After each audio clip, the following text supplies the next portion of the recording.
Lecture BSc के तीनों year के लिए इम्पॉर्टेंट है। जैसे कि आप फर्स्ट ईयर, सेकेंड ईयर या थर्ड ईयर हो,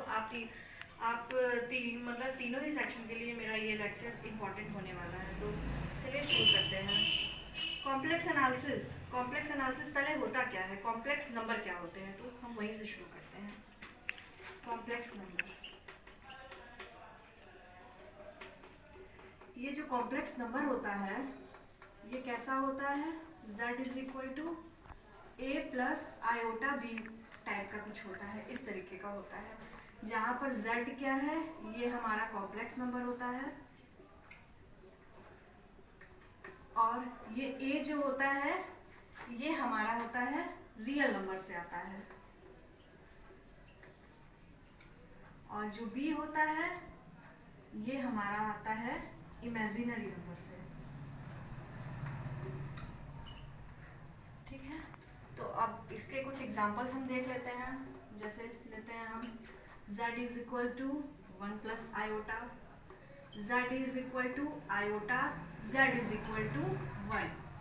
अब आप कहेंगे कि यहाँ पे आयोटा के टर्म नहीं है और यहाँ पे रियल नंबर के टर्म्स नहीं है, हमारा ये a plus i b form का नहीं है। तो लेकिन नहीं, ये a plus i b form का है। इसको हम कैसे लिखते हैं, z is equal to z is equal to 0 plus iota, ये हमारा कुछ इस फॉर्म का है। और इसको हम कैसे रिप्रेजेंट कर सकते हैं, z is equal to 1 plus 0 iota. यहाँ पे हमारा इमेजिनरी पार्ट जो है वो 0 दिया हुआ है। तो अब हम इसको ग्राफ पे कैसे समझ सकते हैं, तो आइए हम आपको वो दिखाते हैं। ये हमारा x एक्सिस है और ये कोई y एक्सिस है, ठीक है। और ये हमारा x एक्सिस हमारे ये रियल नंबर को रिप्रेजेंट करेगा, और जो इमेजिनरी एक्सिस होगा वो इमेजिनरी नंबर होंगे वो हमारे y एक्सिस पे रिप्रेजेंट करेंगे। मीन्स टू से यहाँ पे आपका माइनस आयोटा होगा और यहाँ पे प्लस आयोटा के होंगे। तो ठीक है, तो फिर हम एक एग्जांपल कुछ और ले लेते हैं। जैसे मैंने ले लिया z प्लस 2 प्लस 3 आयोटा। अब यहाँ पे ये जो 2 है ये हमारा रियल नंबर से आ रहा है, तो ये हमारा x एक्सिस पे जाएगा। तो हम लेते हैं, जैसे ये पॉइंट ओरिजिन से ये 1 ये 2, हमारा 2 पॉइंट यहाँ आया। और फिर ये जो 3 है ये इमेजिनरी एक्सिस है, तो ये हमारा जाएगा y एक्सिस पे, 1 2 3। तो ये हमारा 3 कुछ यहाँ आया, तो यहाँ पे हमारा क्या हुआ, z is equal to 2 plus 3 iota. लेकिन हम इसको यहाँ पे हम इसको और किस तरीके से रिप्रेजेंट कर सकते हैं, 2, 3 as a ordered pair of real. Graph में हम इसको as a ordered pair of real कुछ इस तरीके से रिप्रेजेंट करते हैं। देन हम और एग्जांपल लेके चलते हैं, z is equal to -2 -3 iota. तो इसी ग्राफ पे हम रिप्रेजेंट करके आपको दिखाते हैं। तो ये -2 है, तो ये हमारा माइनस इधर की तरफ आएगा, तो यहाँ -1, ये हमारा -2। और फिर -3 आयोटा हमारा इमेजिनरी एक्सिस पे भी ये माइनस में है, तो ये हमारा कुछ इसका रिप्रेजेंटेशन नीचे की तरफ होगा। ये माइनस है, 1 2 3, मान लीजिए यहाँ पे आता है -3, तो ये कुछ इस तरीके से हमारा मिलेगा, कुछ इस तरीके से ये पॉइंट हमारा होगा -2, -3। ठीक है, तो इस तरीके से हम कॉम्प्लेक्स नंबर को ग्राफ पे रिप्रेजेंट करते हैं। तो हम आइए और देखते हैं आगे इसके कुछ।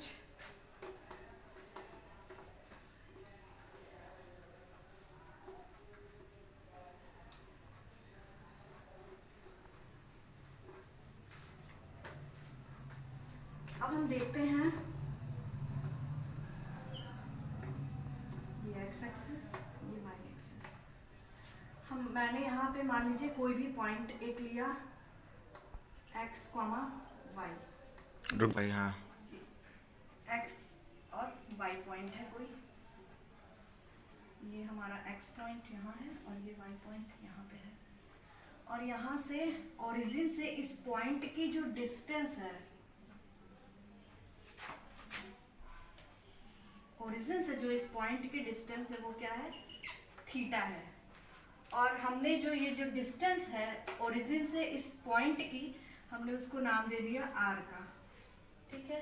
तो अब ये r क्या होता है, r इज द मॉड्यूलस, ये हमारा r जो होता है वो क्या होता है, मॉड्यूलस। इसको हम कैसे निकालते हैं, x square plus y square. अब ये जो थीटा होता है इसकी वैल्यू भी हम कैसे निकालते हैं, ये हमारा हम जानते हैं tan theta is equal to y by x, और यहाँ से हम थीटा की वैल्यू निकाल सकते हैं, theta is equal to tan inverse y by x, ठीक है। ये हमारा हो गया। और अब हम आपके आगे अब हम बात करते हैं, जैसे हम कोई एग्जांपल लेके आपको दिखाते हैं, z is equal to 2 plus 3 iota.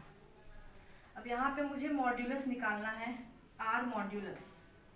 r modulus की वैल्यू क्या कैसे हम निकालेंगे, ये हमारा x है और ये हमारा y है, 2 का स्क्वायर प्लस 3 का स्क्वायर, दैट इज 4 प्लस 9, क्या आएगा 9, 10, 11, 12, 13। तो ये हमारा क्या हो गया, r मॉड्यूलस की वैल्यू हो गई। और अगर यही हमको tan थीटा निकालना है तो tan theta is equal to y by x, 3/2, दोनों पॉजिटिव है, और theta is equal to tan inverse 3/2। ये हमारे पास वैल्यू हो गई। अब हम आगे फिर चलते हैं, equality of complex number. Complex number की इक्वालिटी क्या होती है, कैसे हम कह सकते हैं कि दो नंबर जो है वो सेम है। कॉम्प्लेक्स नंबर में इक्वालिटी हम कैसे चेक करते हैं, देखते हैं। इक्वालिटी में हम कह सकते हैं कि यहीं पे हम देख लेते हैं, इक्वालिटी ऑफ कॉम्प्लेक्स नंबर। जैसे आपका कोई भी दिया हुआ है एक number complex x plus iota y, x1 plus iota y1, z is equal to x2 plus iota y2। ये equal z1 is equal to z2, ये तभी होगा जब इसका real part x1 is equal to x2 होगा और इसका imaginary part y1 is equal to y2 होगा, तभी ये हमारा इक्वालिटी ऑफ कॉम्प्लेक्स नंबर होगा, जब इसका रियल पार्ट इसके रियल नंबर से के इक्वल होगा और इसका इमेजिनरी पार्ट इसके इमेजिनरी नंबर के इक्वल होगा। तो ये हो गया हमारा इक्वालिटी ऑफ कॉम्प्लेक्स नंबर। तो हम अब इसके मोस्ट इम्पॉर्टेंट टॉपिक की ओर चलते हैं।